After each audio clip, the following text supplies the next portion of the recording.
తీసుకురావాలి. చాలా మంది అంటుంటారు నరేంద్ర మోడీ గారిని పదే పదే రేవంత్ రెడ్డి గారు కలుస్తుంటారని.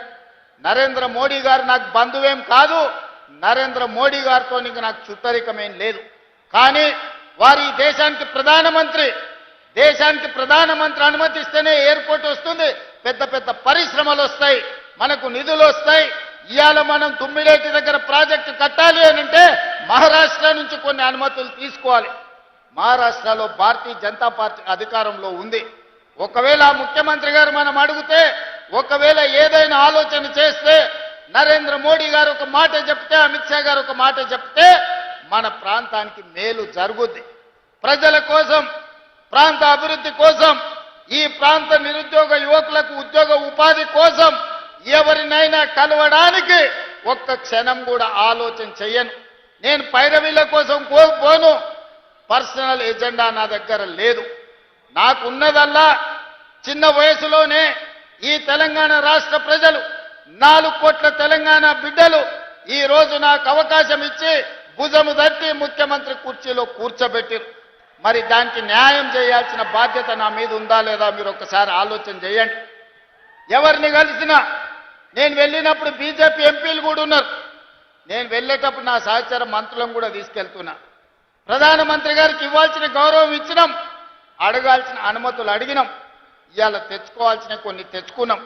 ఇవాళ వరంగల్లో ఎయిర్పోర్ట్ వచ్చింది. ఇవాళ మనకు ఆదిలాబాద్ ఎయిర్పోర్ట్ మంజూరు చేస్తామని చెప్పిండ్రు. ఇవన్నీ మనం అడగకుండా వస్తాయా? 10 సంవత్సరాలు వాళ్ళు అడగలేదు. పెద్దలు చెప్పిండ్రు అడగంది అమ్మాయినా పెట్టదని. కేంద్ర ప్రభుత్వానికి ఎట్లా తెలుస్తుంది మనకేం సమస్య ఉందో, ఆ సమస్య ఏ విధంగా పరిష్కారం అవుతుందో? అందుకే ఆ సమస్యల్ని మనం నివేదికల ద్వారా కేంద్ర ప్రభుత్వానికి అందించడం ద్వారా, కేంద్రం నుంచి తెచ్చుకోవాల్సిన మంజూరీలు తెచ్చుకోవడం ద్వారా మన ప్రాంతాన్ని అభివృద్ధి చేసుకుందాం. దానికి సంపూర్ణంగా మీరు సహకరించాల్సిందిగా నేను కోరుకుంటున్నా. 10 సంవత్సరాలు ఏలిన వాళ్ళు ఈ ఆలోచన చేయకపోవడం వల్లనే తెలంగాణ రాష్ట్రానికి తీరని నష్టం జరిగింది. కేంద్రం నుంచి తెచ్చుకోవాల్సిన నిధులు, ఇస్తున్న నిధులు కూడా తీసుకోకపోవడం వల్లనే ఈనాడు తెలంగాణ రాష్ట్రం మీద 8,11,000 కోట్ల రూపాయల అప్పుల భారం పడ్డది. ఇవాళ అప్పే మనకు 30. ఆనాడు పాలకులు చేసిన తప్పులు, వాళ్ళు చేసిన అప్పులు ఈనాడు ఉరితాడై తెలంగాణ రాష్ట్ర ప్రజల యొక్క ఊపిరి తీసే పరిస్థితి వచ్చింది. అందుకే ఈ చిక్కుముళ్లను ఒక్కొక్కటి పరిష్కరించుకుంటూ, సమస్యల్ని దాటుకుంటూ, పేద ప్రజలకు చేయాల్సిన పనులను చేసుకుంటూ ఈరోజు ముందుకెళ్తున్నాం. నేను ఈడున్న పేదోళ్ళని అందరిని అడుగుతున్నా, ఆనాడు మీకు ఎన్ని డబుల్ బెడ్రూమ్ ఇళ్ళు వచ్చినాయి ఒక్కసారి ఆలోచన చేయండి. ఈనాడు ఈ ప్రభుత్వంలో ప్రతి నియోజకవర్గానికి 3,500 ఇందిరమ్మ ఇండ్లు ఇచ్చి, ఇల్లు లేని నిరుపేదలకు నిలవ నీడ ఇవ్వడానికి ఇలా ఇందిరమ్మ ఇండ్లు ఇచ్చినాం. ఇంకా పక్కన మా అక్కలు ఉన్నారు, మా చెల్లెళ్ళు అందరూ చూస్తున్నారు. అక్క, ఆనాడు ఎన్నడైనా రేషన్ షాపులు ఇచ్చిన బియ్యం వండి పిల్లలకు భోజనం పెట్టినరా? ఎన్నడైనా ఆ ప్రభుత్వంలో ఇచ్చిన బియ్యం ఎన్నడైనా వండి మీరన్నా తిన్నరా? మన సంటి పిల్లలకన్నా పెట్టినమా?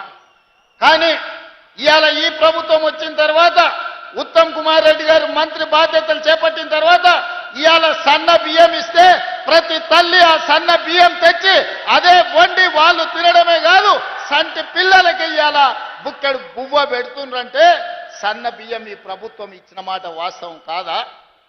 ఇవాళ ఉండడానికి, కట్టుకోవడానికి, పేదవాడికి ఇల్లు వచ్చిందంటే ఇల్లు కట్టుకోవడానికి 5 లక్షల రూపాయలు ఉచితంగా మీకు ఇచ్చిన మాట వాస్తవం కాదా అని చెప్పి నేను ఈరోజు మిమ్మల్ని అడుగుతున్నా. ఇవాళ రైతులను అడుగుతున్న, ఆదిలాబాద్ జిల్లా అంటే రైతులు ఈ ప్రాంతం. ఇవాళ సన్న వడ్లు పండించిన వాళ్ళకు 500 రూపాయల బోనస్ ఉత్తమ్ కుమార్ రెడ్డి గారు మీ ఖాతాలు వేపిస్తున్నాడా లేదా మీరు ఒక్కసారి ఆలోచన చేయండి. ఇవాళ పేదలకు, ప్రతి పేదవాడి ఇంటికి, భూమి ఉన్నోడికి వ్యవసాయానికి ఉచిత కరెంటు ఉంది, కానీ భూమి లేని నిరుపేద ఇంటి బిల్లు కడుతున్నాడు. మరి ఇవాళ మీ అందరికీ 200 యూనిట్ల వరకు 50 లక్షల కుటుంబాలకు, 50 లక్షల ఇళ్లకు ఉచితంగా కరెంటు మీ ఇంటికి వస్తుందా లేదా? మీరు ఇంటికి వెళ్ళి లైట్ వేసినప్పుడు ఒక్కసారి ఆలోచన చెయ్యండి. ఇవాళ మా అక్కలు ఉండ్రీడ, ఆ ఎల్లో అమ్మగారి ఇంటికి పోవాలన్నా, అమ్మవారిని దర్శించుకోవాలన్నా బాసర మందిరానికి పోవాలన్నా ఇంటి ఆయన ముందలనో కన్న కొడుకు ముందలనో చేయి జాపాల్సిన పరిస్థితి. ఆయన దసరాకి అడిగితే ఉగాది ఓదుపో ఇప్పుడు ఏం తొందర ఉంది, మీ అమ్మగారింటికి పోకపోతే కొంపలు మురుగుతున్నాయని ఇంటి ఆయన అంటే కళ్ళల్లో నీళ్లు పెట్టుకొని మా అక్కలు మా అమ్మలు మౌనంగా ఉండే. కానీ ఇవాళ ఇంటి ఆయన బాయికాడికి పోతే అక్క అమ్మగారింటికి పోయి చూసి మళ్ళీ సాయంత్రం లోపల ఇంటికి వచ్చే పరిస్థితి వచ్చింది. ఇవాళ ఈ రాష్ట్రంలో నేను అడుగుతున్న మా అక్కల పక్కన మీరు ఆలోచన చేయండి.